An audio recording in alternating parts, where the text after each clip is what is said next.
Hello.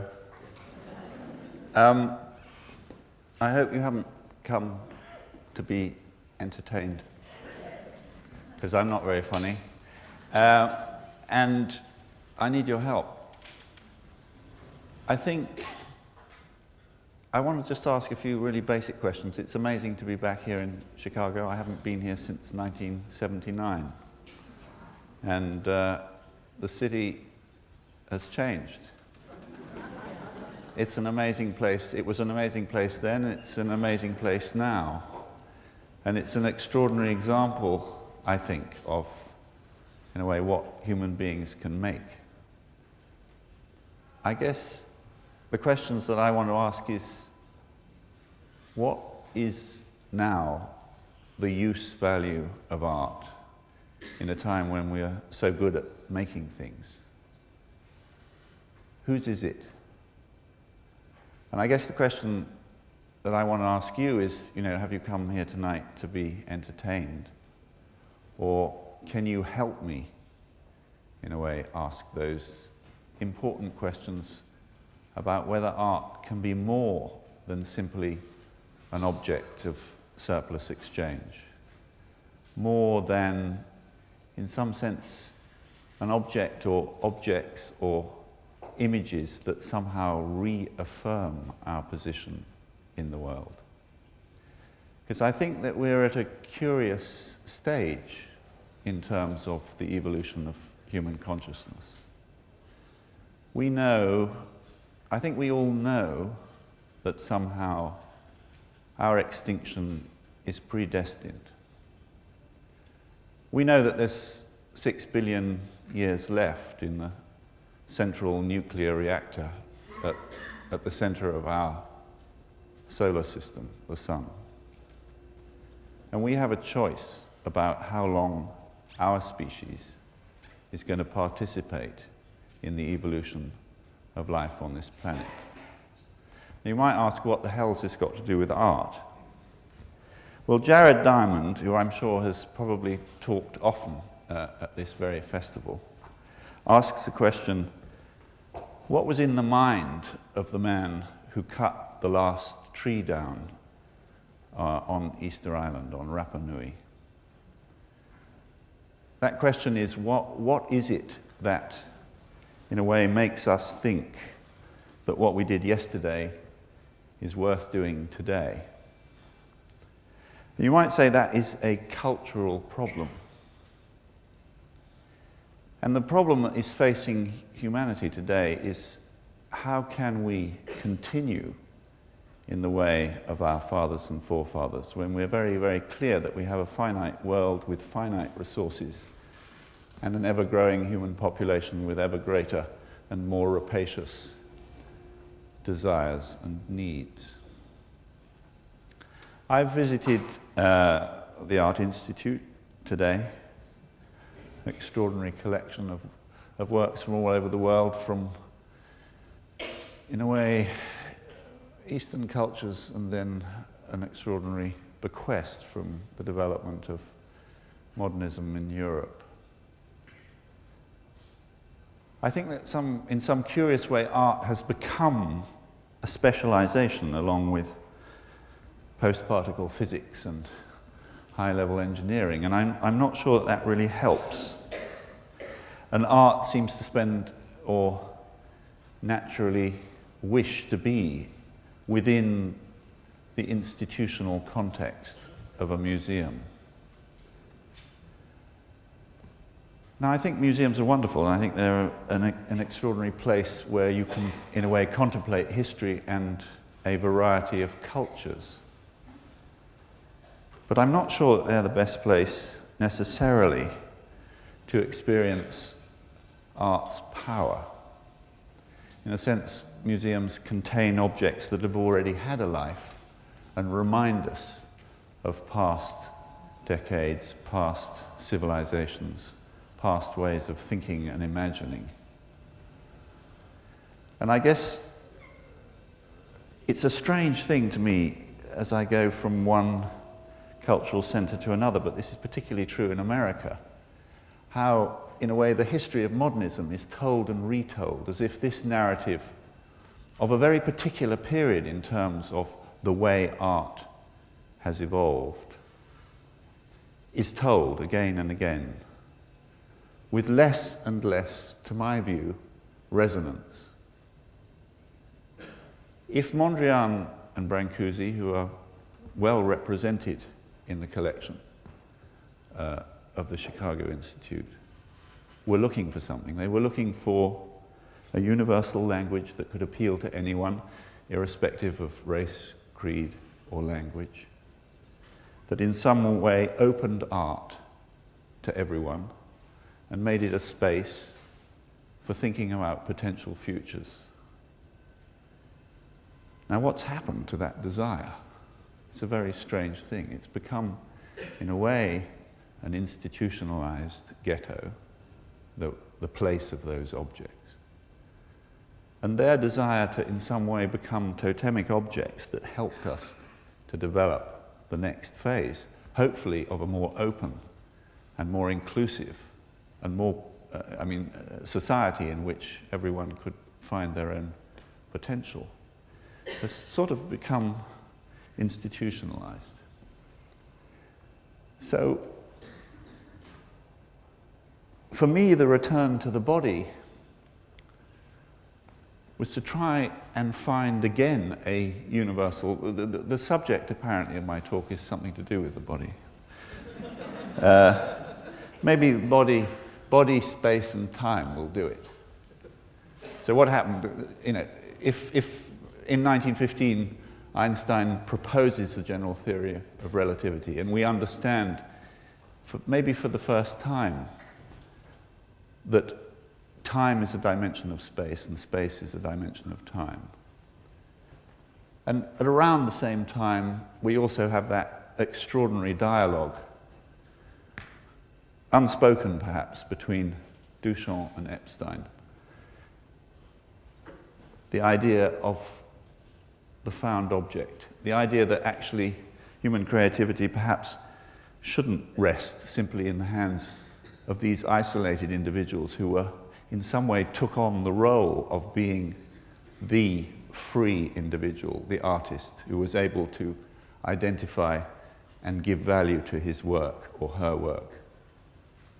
I mean, this is another strange thing that's happened. In a sense, the artist has been the one who's been allowed to break the rules and somehow get you, to pay for the products of being a free individual, while you had to work to pay for their products. And that doesn't seem to me to be a very good exchange. So I'm really looking for something that doesn't deny that extraordinary pioneering spirit of early modernism, but also perhaps looks for a found object that already exists and is truly universal. And that is, I think, the subjective condition of embodiment. We all live in a place called the body. And I think of it as a place rather than an object. And I'm going to stop my preamble in a minute, and you will get some entertainment, and I will show you some slides if you're all worrying whether I'm going to drivel on like this forever. But I want to think about the body as the subjective condition, but also the universal condition of human existence.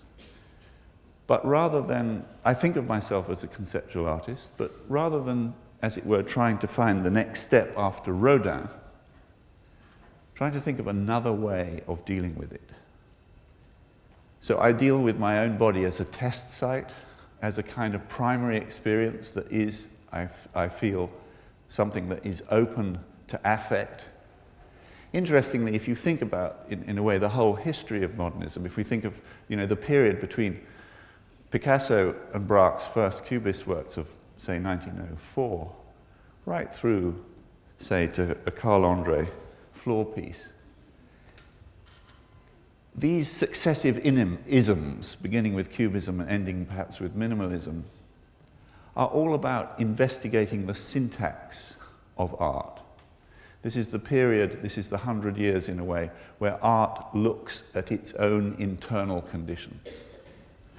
I think that we have reached the point where the freedoms that artists and art called for itself or themselves have to be offered back to the world, to the viewer.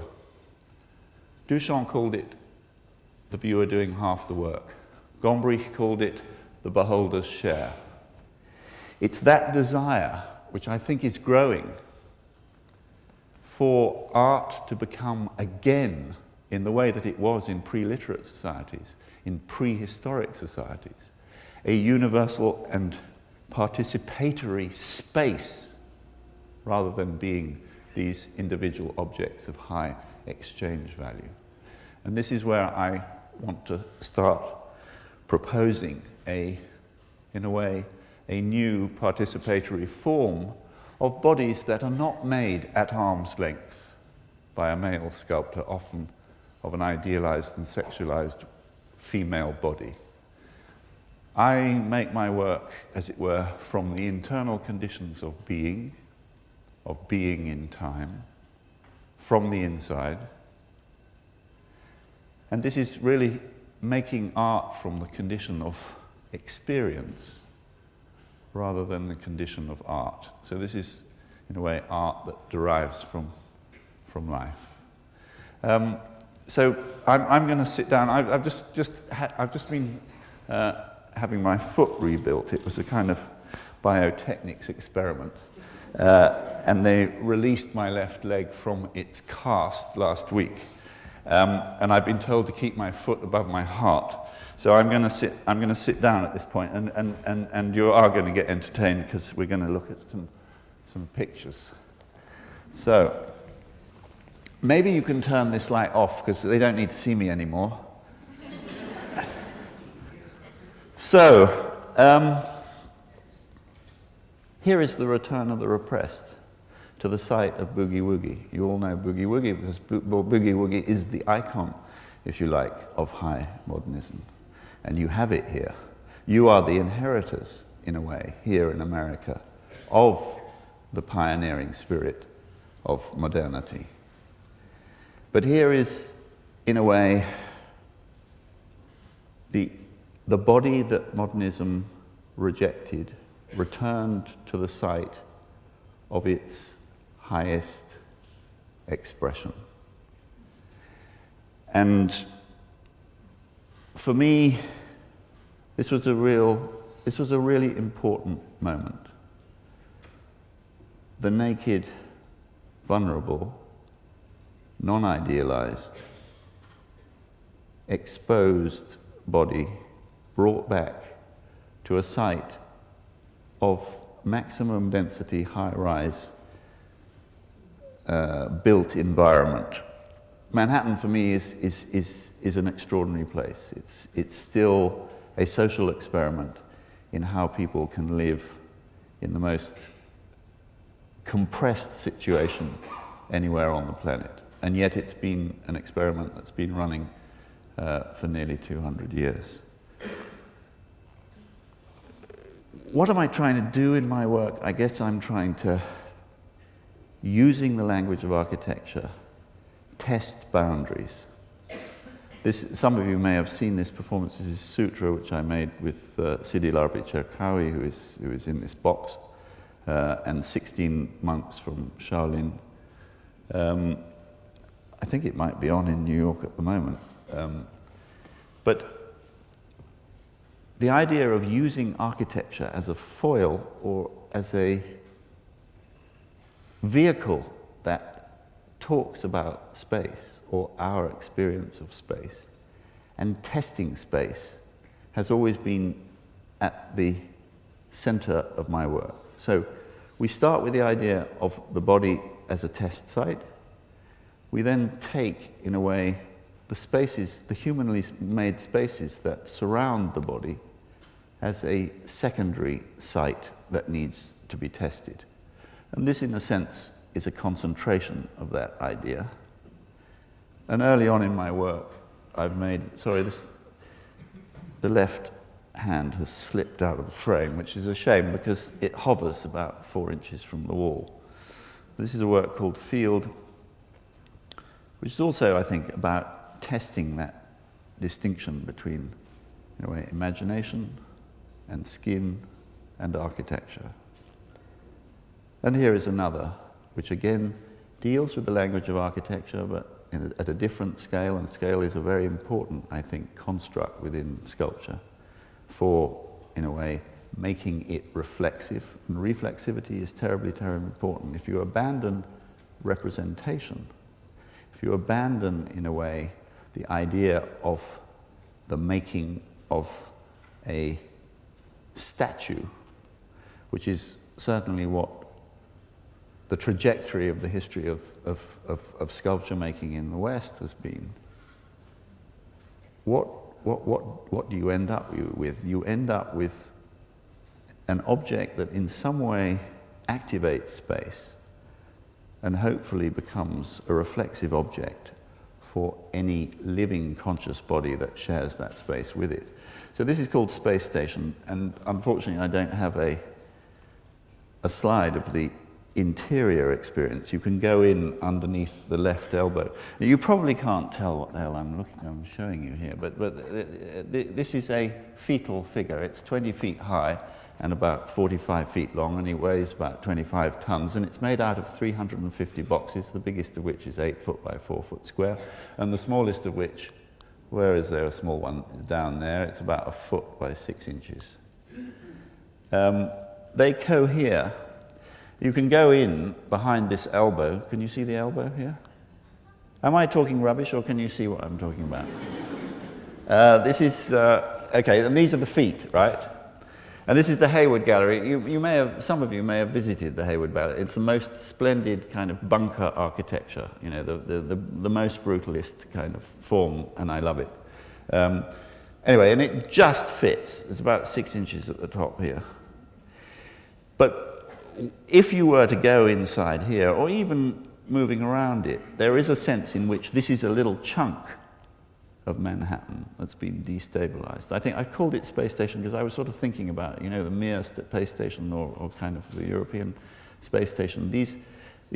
I'm thinking about what is the human body when it's released, even though it carries, as it were, this imprint of the built environment. What's it like? What would it be like? Let's just have a thought experiment and think about what it would be like as a kind of thing released from the conditions of gravity. So here it is, this human body at a very different scale. You go inside here, and you really don't know which way is up, and you're looking at these repeated perforations that allow you to look through boxes and through and out and up. Anyway, that's another way of testing, I think, body and architecture. And here is another recently made. Well, this is about 4 or 5 years old. It's called Firmament. So this is a large subterranean gallery space, about 20 feet, no, 18 feet high, 28 feet long, and 14 feet wide, into which I have inserted a drawing of the body made out of bubble matrix. And if you think back to kind of Michelangelo's Slaves, the idea of a body that is testing, in a way, the mass of the stone. Well, this is a dematerialized body that is testing the volume of the space, and the hands push against the walls, the 2 feet, this end, push against the back walls. You walk in underneath, if you can imagine, the other foot's up here somewhere, and you walk into the space down some stairs here, and the head is butted up against the... And again, this is trying to work in a reflexive way so that you become aware of your motion, your passage through this space that has been activated by this illusion, in a way, to body and architecture. So where did all this kind of start? for me, it started in India in 1972, 73. This is a common sight on sidewalks and railway stations. It certainly was then. I haven't been back since 1974 when I left. I was there for 2 years. And I was very moved by these abstractions. Here is a sleeping body. Often there would be a couple of sandals just to the side, or maybe a transistor radio. These shell-like forms that describe the place where the intimate life of an individual meets public space at large. It's simply a dhoti. Often it's just the cloth that a man might wear around his middle, like a sarong, used as a covering. You wouldn't know whether they were dead or alive.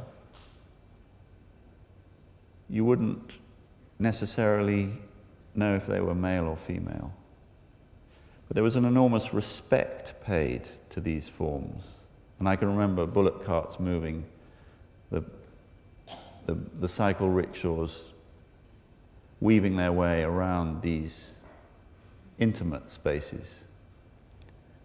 And they made an extraordinary impression on me as, in a sense, proto-sculptural declarations of human space in space at large, which in the end became my leitmotif, or the thing that continues to obsess me. So here is a work. So this is me. Actually, it's not me. It's where I was. It's the space that a particular body once occupied, and in some senses anybody could occupy. I hope that it declares its own ontology. In other words, how it is made is clear to you. It weighs about 700 kilos. That's, what, about 1,000 pounds. It's about 10 or 12 times the specific gravity of a real body, and it's cast in solid iron. It's a mass. Unlike the early works that I made, which were very, very, very purposefully hollow. And you see here the divisions of the mold that made it. You can see these buttons where the metal went in. But it's a body that's been in some way compromised or is relating to the built environment around it. It's made like this. This is a typical day in the studio for me. You can see I don't do much, but I hang around. Other people do quite a lot. I show you this slide just for you to understand how this process works. I concentrate on a feeling that is translated into a body posture and try to hold it. To a certain moment, that's an act of will. It then becomes an experience of submission, because that act of will has produced a absolutely fixed barrier. And even if you wanted to move, you couldn't. So on one level, you're using an act of will to then actually give up your freedom of movement, your freedom of, in a way, choice. And the resulting work, so far as I'm concerned, is like a fossil, an industrial fossil. There's no virtue in it. It's certainly not like a Rodin. It's the record of a lived moment in real time of a real body that through being multiply produced becomes something more abstract perhaps, and being used in a particular way begins to activate a room. So that rather than the body taking a privileged position, which is often the way, if you think about, I don't know, a statue in say, the Forum in Rome, or in a museum, on a plinth, central to the space. What I've tried to do here, and there are 8 of these, is put them into the least useful bit of the space, and yet the bit that characterizes the Euclidean geometry of those spaces that we choose to live in. We're the only animal that I know that chooses to live in an environment. The habitat that we have built for ourselves is constituted out of these very abstract principles of vertical and horizontal planes that meet at vertices of 90 degrees. Now, what happens when you go into a room? Oh dear, now I've done something bad. Like this. I think you, in a sense, begin to take on the position that would formerly have been occupied by that idealized, often representational image of a god, a king, a hero. But maybe something else, and maybe something more exciting is happening, that actually that function of sculpture, when used politically or culturally, to reassure you about the stability of not only the values but also the world in which that sculpture pertains, is maybe less secure. The issue for me is I'm hoping that these bodies, by being displaced and being flung into the farthest corners from the center of the room, suddenly begin to make you realize that actually the notion of stability at all is an illusion. And we all know that we are spinning around our own axis at about 1,670 kilometers an hour at the equator. That's the world's motion. That we are moving around the sun at about 108,000 kilometers an hour. That this little bit of a vast galaxy is itself spinning around its center. I had to write this down because I knew that I was going to get this wrong. At 792,000 kilometers an hour. For you guys who are still on imperial, that's 490,000 miles an hour. And then you have to add that final, last relativistic bit of information. That because the whole universe is expanding at a rate that's rather difficult to determine, but we do know that we are moving in the direction of the Leo constellation at 1,404,000 kilometers an hour. Anyway, what I'm simply trying to point out is that the world is not as stable as we might like, and that our position within it is not so determined as we might think. And that those Kantian absolutes, the way in which we project subjective certainties onto our environment is a description of our own uncertainty of our position. When we say in front of me, behind me, left, right, up, down, those are all projections of subjective spatial coordinates that we project out into space at large because we are terrified of it. We are terrified of the fact that space goes on forever and there are very, very few objects in it. We are aware that we inhabit bodies that are subject to gravity and that gravity gives us an illusion of fixedness. But it is an illusion. Anyway, enough of that. The testing of the edges of things. I think this is another function of sculpture. This is a very early work. It's called Full Bowl. It sits in your hand. It's about 8 inches across. But for me, the important issue here is the relationship of that void space in the middle, that tiny little bowl that's only about 1/4 of an inch across, and the space that contains the bowl, which is, in a sense, infinite.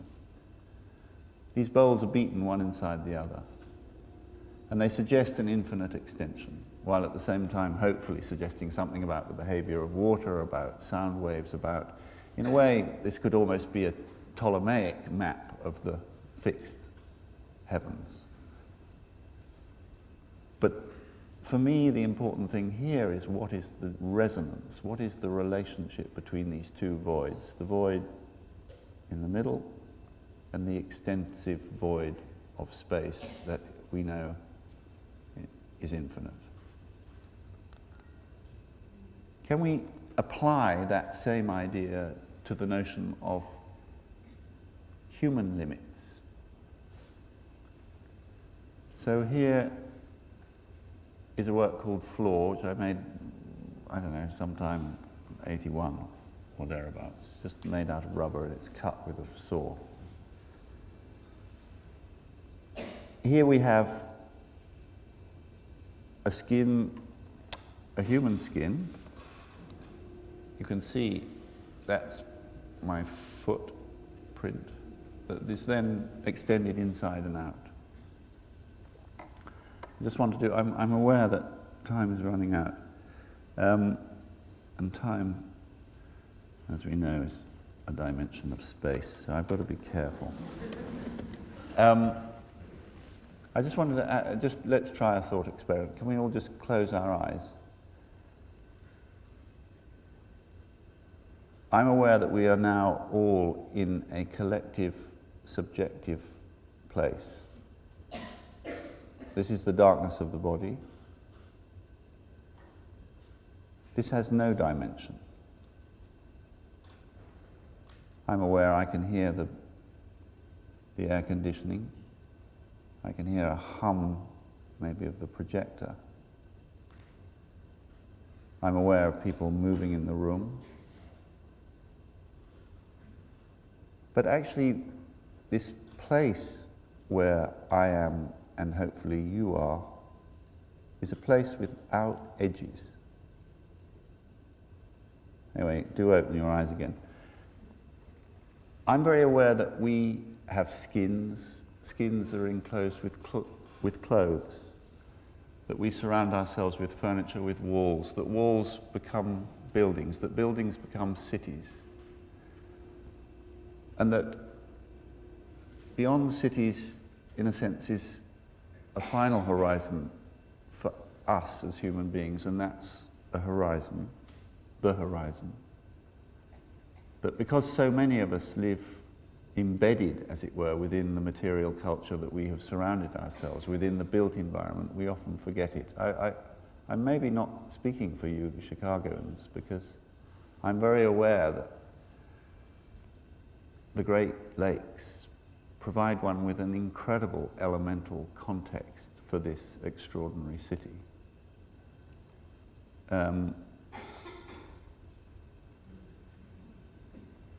But I made this work, which is called Inside Australia, and tries to deal if you can remember the full bowl or floor, the idea of an internal space. I call these works insiders. This is a 7-year-old Wonga girl placed 4 kilometers out on a flat salt bed in the middle of Western Australia, Lake Ballard.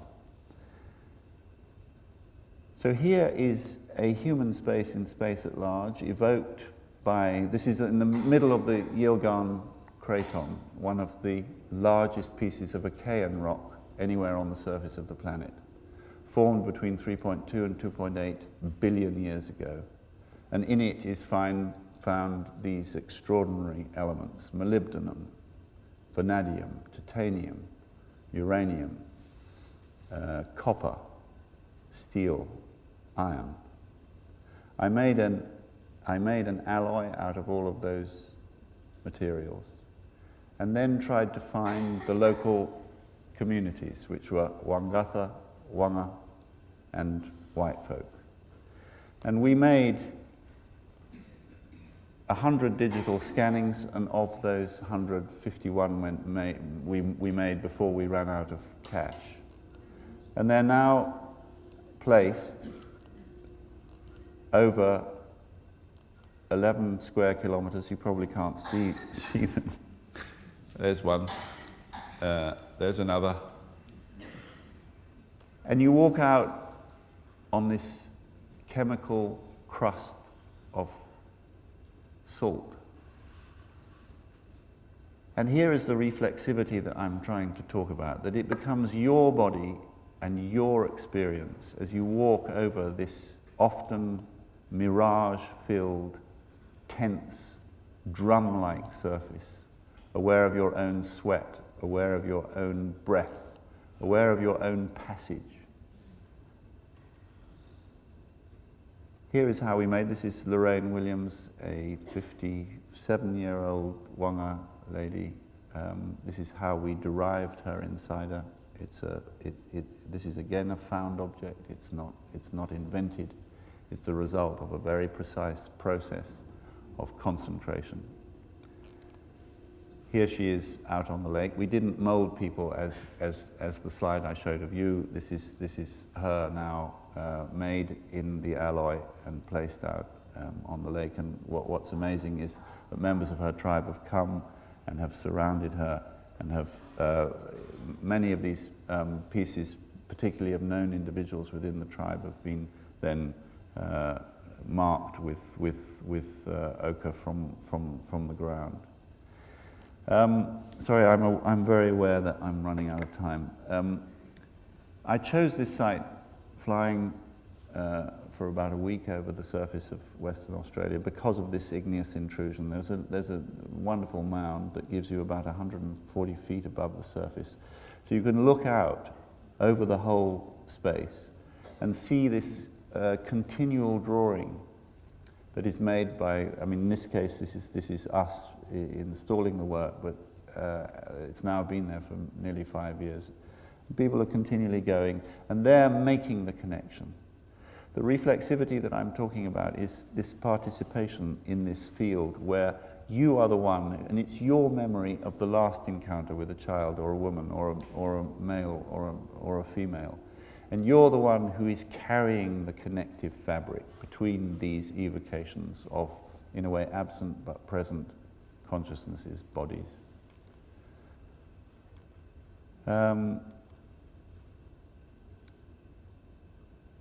This is again architecture, again in Australia. This is called A Room for the Great Australian Desert. It's not far from Maralingi, the site of the first atomic experiments. I'm just thinking, I think of this as a Buddha, really. I think of this as just a question of where the human project fits in time and space. I've never given out the coordinates. This is not somewhere to go and visit. It is somewhere to think about. This is the most minimum architecture possible for the human body. This is based on mine in a crouching position,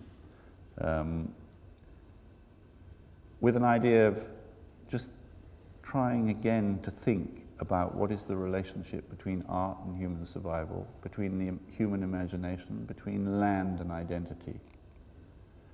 This is my version of making a city, a virtual city made out of individual rooms that are directly based on the precise measurement of 300 inhabitants of a city in southern Sweden, Malmö, that becomes a kind of labyrinth, a kind of maze, a kind of place to lose and find yourself. I'm going to rush through now. If architecture is one point of reference, I then want to, in a way, expose the body and space at large within the elements. And this is another place, now permanently sited. It's 100 works that look out towards the west. It was originally made for an extraordinary site in Schleswig-Holstein, where thousands of people left between the fall of the Weimar Republic and the rise of National Socialism to come to America. And it started as a meditation on emigration and the idea of what people's imaginations were from the time of the early pioneers onwards about what lay the other side of the horizon. This work completely disappears under the sea. At high tide, the furthest out figures, which are about 3/4 of a mile out, disappear under about 30 feet of water. Now this is a movie. Can we just try this? Could you try making this move? Ah, there he goes. So you just have to think of this as not being a romantic moment. This is the truth. This is the world we live in which large ships move passengers and raw materials around the earth. And this is one of the furthest out figures just at the moment that a large ferry boat from Dublin goes past. That's enough of that.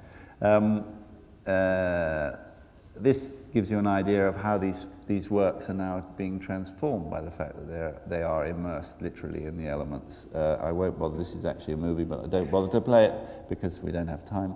But you can see they're beginning to get themselves kind of immigrated onto by barnacles.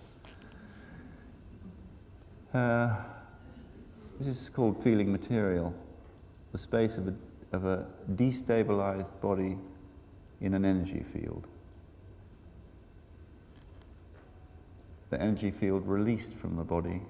This is a work that has been shown at Sean Kelly Gallery in New York, where it's your body coming into this, in a way, drawing in space that completely challenges the Euclidean nature of the space itself and allows you to be the experiencing subject in, I would say, a space-time drawing.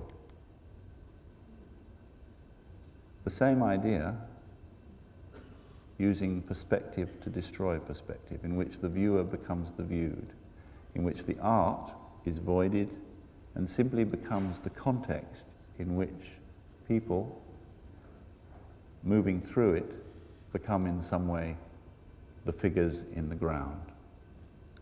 This work at night glows and starts reflecting the light that it has absorbed during the day. I also showed this at Sean's. Let's just show this movie. And this is the latest version of it. So this is called Breathing Room, and this is again the same white cube space with 15 frames, and here that's the lights going on, 60,000 watts, blinding light comes on for 20 seconds every 10 minutes. And it's an extraordinary thing, the way in which this meditative space changes into an interrogative space. And people shield their eyes and desperately try to escape, and then are returned to this maze-like, where they become, if you think of Piero's flagellation, here are the moving protagonists. Again, this is art that has allowed itself to become, in a way, simply the context for a reflexive subject that is us. I think I might have to stop there. I was going to show you lots of stuff. I was going to, let's get off this slide. I don't seem to be able to. I just thought maybe we should finish with New York. Oh, well done. Oh yeah, here is another example of a reflexive space. This is called blind light, a room filled with. Let's show this because this is funny. This is 1.5 atmospheres of pressure, 7,000 lux of light, and about 98 degrees of humidity. You cross over this threshold and you disappear, not just to others but also to yourself. You can't see your feet, you can't see your hands, but you reappear for others outside the space as these ghosts. It's an internalization of the elemental world. The door is completely open. People either got completely paranoid or completely euphoric. Okay, I'll end with New York. So here is Event Horizon. 4 pieces on the ground and 27 pieces on buildings. Here is the, maybe I should show you where this chappie is. He's here. He's a bit out of focus, sadly, but he's much better in focus on there. But I was just amazed at how the vulnerability of this body form in relation to the mass of the building, the two bounced off each other and changed each other totally. So what's happening here? We're within an urban environment of high density and high stability, and suddenly, actually, you can only see one in this. These foreign bodies have invaded it. And that same reflexivity that I was talking about withdrawn, the 8 pieces in the corners of the room, began to act on people in the street. So that the stillness of sculpture produced a stillness, a hiatus in the movement of people on the street. And this for me was an extraordinary achievement, that in a sense, the condition of the statue that was always about idealization now pertained to the viewer. And this was, in a sense, the triumph, so far as I was concerned. So here's that famous Flatiron building with a foreign body on top of it. Of course, people were curious about why their world had been invaded by rusty, naked blokes. And there was a sense in which everybody was asking, what the hell's going on here?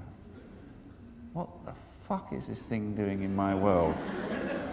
And I feel that the art returned the question to the viewer. And what the hell are you doing here? Thank you very, very much. Thank you.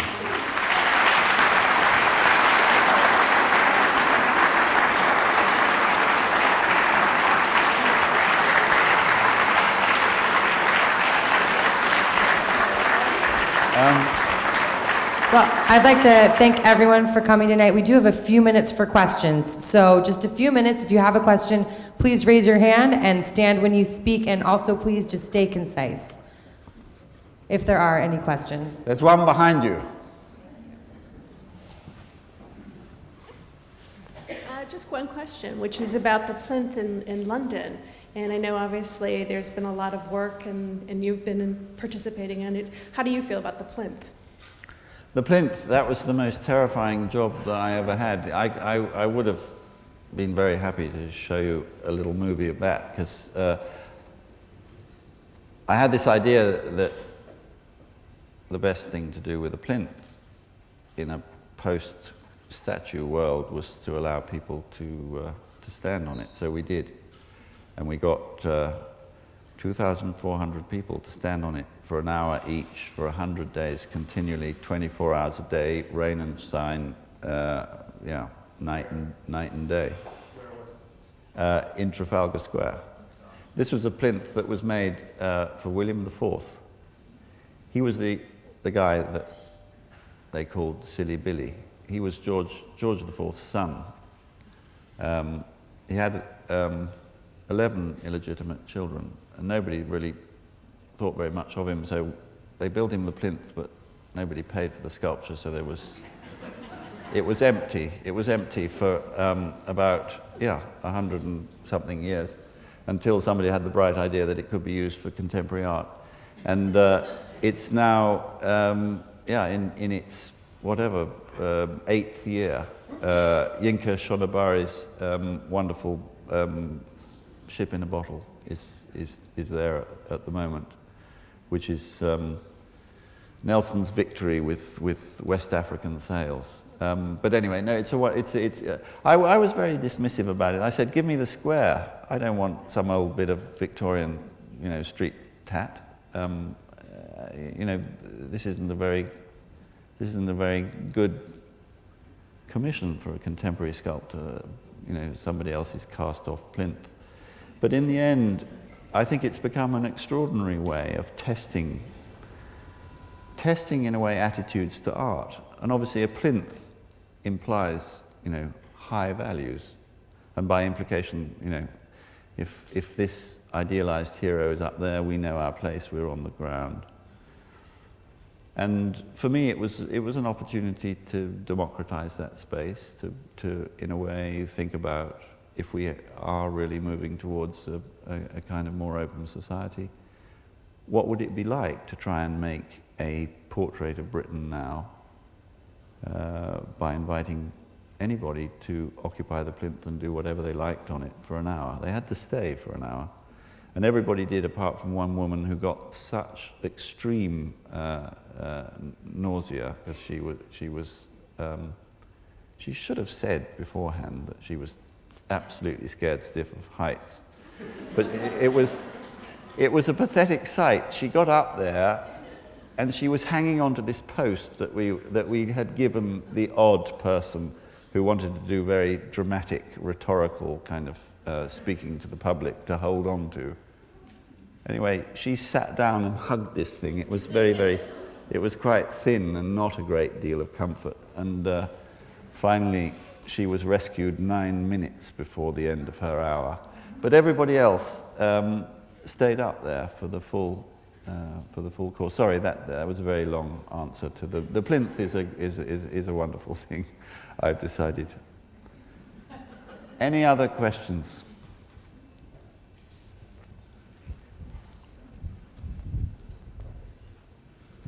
Can we see any of your work in Chicago? The Pritzkers have a piece in three bits, but apparently they're not in town, so I'm not seeing them.